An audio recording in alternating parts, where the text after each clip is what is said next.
ഹറാമിൽ തുടങ്ങുന്ന ബന്ധങ്ങൾ, ഹറാമായ ബന്ധങ്ങൾ. ഇന്നെന്താണ്? നിക്കാഹിന് മുമ്പ് തന്നെ ബന്ധങ്ങൾ തുടങ്ങുന്നു, ഫോൺ വിളിയിലൂടെ ആരംഭിക്കുന്നു.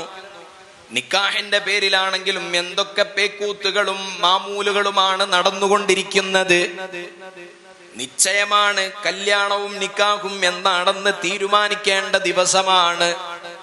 ആ ദിവസം തന്നെ നിശ്ചയമുറപ്പിക്കാൻ വേണ്ടി ഒരുപാട് സാധന സാമഗ്രികളുമായി കൊട്ടയും പൂവും തലയിൽ വെച്ചുകൊണ്ട് വരി വരിയായി റാലിയായി വീട്ടിലേക്ക്, പെണ്ണിന്റെ വീട്ടിലേക്ക് വരുന്നു വരന്റെ വീട്ടുകാർ.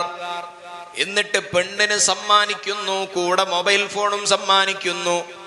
മൊബൈൽ ഫോണിലൂടെ കോളുകളാകുന്നു, ചാറ്റിങ്ങുകളാകുന്നു. നിക്കാഹ് കഴിഞ്ഞിട്ടില്ല. ആ ബന്ധം ഹറാമിന്റെ തുടക്കമാണ്. അവിടെ കാണാൻ പാടില്ല, ഫോൺ വിളിക്കാൻ പാടില്ല, ചാറ്റ് ചെയ്യാൻ പാടില്ല എന്നതാണ് ഇസ്ലാമിന്റെ നിയമമെന്നിരിക്കെ ചാറ്റ് ചെയ്യണമോ, കൂടെ കൊണ്ടുപോകണമോ, പരസ്പരം കാണണമോ? നിക്കാഹ് ചെയ്തു കൊടുത്തോളൂ. വാപ്പാക്ക് കൈ പിടിച്ചു കൊടുത്തുകൊണ്ട് അൻകഹ്തുക വസവ്വജുതുക എന്ന് പറഞ്ഞ് മകളെ കെട്ടിച്ചു കൊടുത്താൽ അത് ഹലാലായ ബന്ധമാകുമല്ലോ.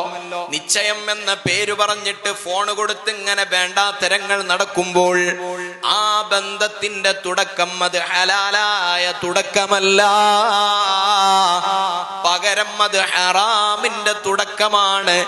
ആ ഹറാമായ തുടക്കങ്ങളിൽ നിന്ന് പ്രതീക്ഷിക്കപ്പെടേണ്ടത് ഹലാലാകണമോ? ഉത്തരവാദിത്വം നമുക്കുമില്ലേ? മക്കളെ മാത്രം കുറ്റം പറഞ്ഞിട്ട് നമുക്ക് മാറി നിന്ന് കൈ കഴുകി കളയാൻ കഴിയുമോ? ഈ ബന്ധം തുടങ്ങിയാലല്ലേ അതിൽ നിന്നുള്ള ഉൽപ്പന്നങ്ങളും നന്നായി കിട്ടുകയുള്ളൂ. ഹലാലായ നിലക്കുള്ള ബന്ധങ്ങളാകേണ്ടയോ? ഹലാലാകണം. ഹറാമിൽ